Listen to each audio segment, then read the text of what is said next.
All right, guys, here's what I got from last class. You can see I added that FUD I talked about. There's a few more things on there than when we left. Now I'm gonna paint the whole surface that is this nylon pantyhose texture with gesso, which is this. You'll find it in your kit.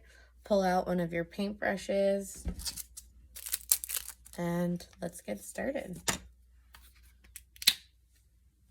All right, I poured some of my gesso out on my paint palette. And I want you guys to do this in thin layers. If you put the gesso on too thick, it'll take a really long time to dry. So that's why I'm saying that. And I'm just painting it like I would paint a piece of paper or a piece of canvas, you know, and just making sure I change my direction so that I get into all the little fabric crevices.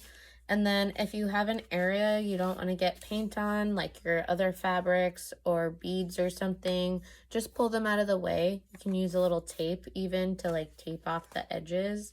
I'm going to paint over my beads because the color doesn't matter so much to me. It's more a texture.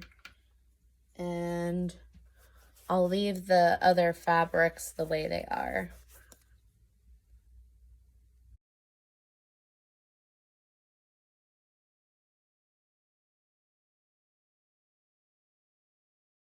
So in areas where I don't want to get the paint, like where these two fabrics meet right here, I'm going to pull back the one fabric and paint from the edge out just so that I minimize the amount of mixing when it comes to touching the gesso to the other fabric.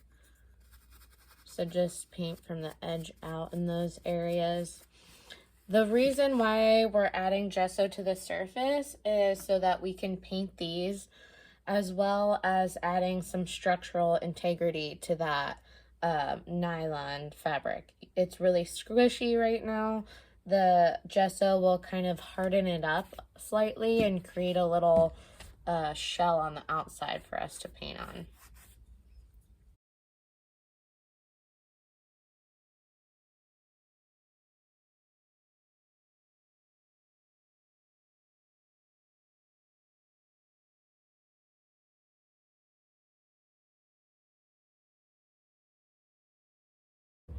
One thing to keep in mind as you're doing this is where you're going to set it down, because it will be wet for a little while.